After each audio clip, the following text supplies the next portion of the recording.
নামত ব্যৱসায় চলাই গৈছে এগৰাকী চলনাময়ী নাৰীয়ে। ধনী ল'ৰা লক্ষ্য কৰি লৈ প্ৰথমে প্ৰেম, তাৰ পিছত বিবাহ আৰু বিবাহ হৈ খুব বেছি 2 মাহ সংসাৰ কৰে স্বামীৰ সৈতে। 2 মাহ সংসাৰ কৰাৰ পিছত নগদ টকা, সোণৰ গহনা আদি লৈ উধাও হয় চলনাময়ী নাৰী। নাৰীগৰাকীয়ে বিবাহকে ব্যৱসায় হিচাপে পিতৃক দি দিছে হাৰ্ডৱেৰ দোকান। এই অভিযোগ তুলিছে বৰপেটা সদৰ থানাৰ অন্তৰ্গত মাইলকুছিৰ মুস্তাফিজুৰ ৰহমানে।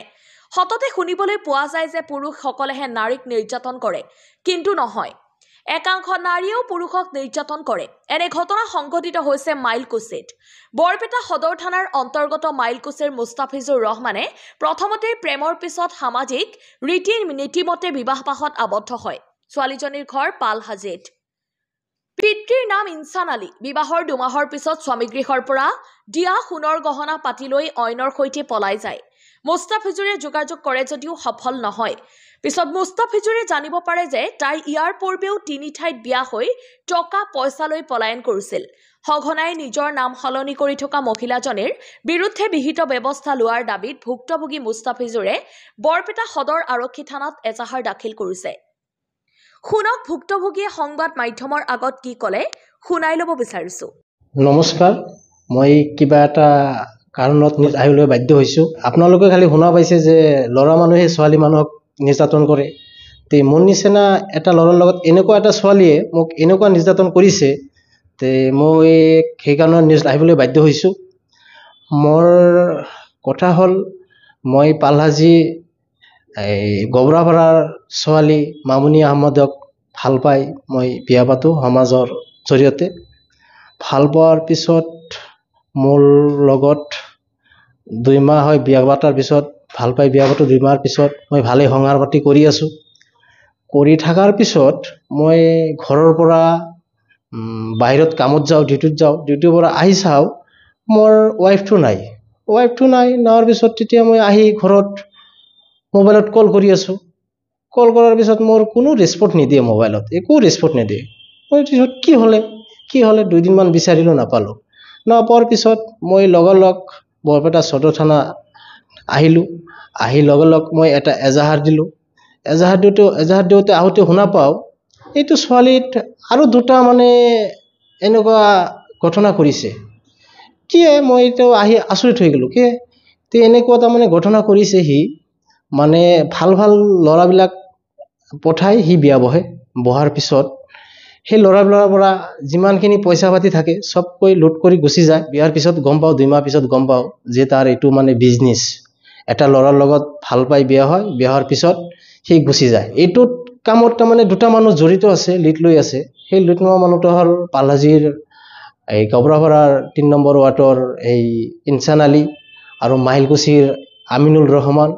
এইকেইটা ল'ৰাই তাৰমানে সি যিমানখিনি পইচা বাহিৰৰ পৰা কামাই কৰি থাকে সেইখিনি পইচা তাৰমানে লৈ সেই ছোৱালীৰ পৰা ভাগাৰি হাৰ্ডৱেৰৰ দোকান, কিবা দোকান বিজনেছ কৰি থাকে। এইটো ছোৱালী এটা কি অভ্যাস আছে, ধনী ল'ৰাবিলাক পঠাই তাৰপিছত পইচা লুট কৰি সোণৰ অলংকাৰ যি থাকে চব লৈ যায়। মোৰ ঘৰত যিদিনা নাপালোঁ সেইদিনা মোৰ ঘৰৰ পৰা কাণৰ গলৰ চেইন লৈ গৈছে, হাতৰ খাৰু লৈ গৈছে, কাণৰ ফুলদাৰি লৈ গৈছে। মোৰ এইখিনি বস্তু তাৰমানে লৈ অদা হয়। আৰু তাৰ এটা অভ্যাস আছে, ভাল ধনী ঘৰৰ ল'ৰাবিলাক পঠাই নিষ্পাতি লুট কৰি গুচি যায়। তাৰে বেছি দিন নাথাকে, 2 মাহ 3 মাহ থাকে এইটো ছোৱালী। মোৰ তাতে পিকচাৰো আছে, আপোনালোকে চিনিয়ে পাব। পিকচাৰটো আছে মোৰ তাতে, আপোনালোকে চিনি পাব। মই এটা কথাই কওঁ, এইটো ছোৱালীৰ উচিত তদন্ত লাগে, শাস্তি লাগে। মোৰ নিচিনা যে অসমবাসী এনেকুৱা ল'ৰাক এনেকুৱা কৰিছে, আৰু কোনোবা ল'ৰাক যে এনেকুৱা নকৰিব। তাৰ এইটো অভ্যাস, তাহাৰ বিজনেছ, এনেকুৱা বিজনেছ। তাৰ চেহেৰাটো অলপ ধুনীয়া, সেইকাৰণে ল'ৰাবিলাক পঠা যোৱাৰ পিছত তাহাঁতে এনেকুৱা লুট কৰি গুচি যায়। সেইকাৰণে মই এটাই ৰিকুৱেষ্ট কৰিছোঁ অসমবাসী ৰাইজক, এইটো ছোৱালীৰ পৰা সাৱধানে থাকক। আজি মোৰ নিচিনা কৰিছে, কালি আপোনাৰ নিচিনা কৰিব, এনেকুৱা নহয়। সেইকাৰণে আমি থানাৰ জৰিয়তে আমি এটাই উচিত শাস্তি চাওঁ, এইটো ছোৱালীৰ বাবদ উচিত শাস্তি। মই এজাহাৰকাৰী, আমি বৰপেটা সদৰ থানাত দিছোঁ। ছোৱালীজনীৰ নাম আছিল মামুনি আহমেদ। তাৰ নামটো হ'ল 3টা, তাৰমানে মোৰ তাতে বিয়া হৈ আছিল মামুনি আহমেদ। থানাত আহি পাওঁ নাৰ্ছিন আহমেদ, আৰু এটা বেলেগ ল'ৰাৰ লগত গুচি গৈছে, তাৰ নামে ৰীনা। মানে নাম এক ঠাইত একটা বুলি। তাৰ 3 বাৰ হৈছে বুলি গম পাইছোঁ। বয়স 22 হ'ব, 22 বছৰ মান হ'ব।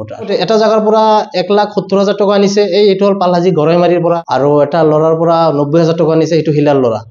পইচা পাতি দি কি কৰে? সেইটো পইচা পাতি আনি তাহাৰ দেউতাক দিয়ে আৰু সেই দেউতাই হাতৰ দোকানত, দেউতাৰ নাম ইনচান আলী। তেওঁ কি কৰে পইচা আনি? পইচা আনি তাৰ বিজনেছত কাম কৰে, তাৰ বিজনেছ এইটো, তাৰমানে বেয়া বিজনেছ তাৰ এইটো। আপোনাৰ ঘৰৰ পৰা কি কিনিলে?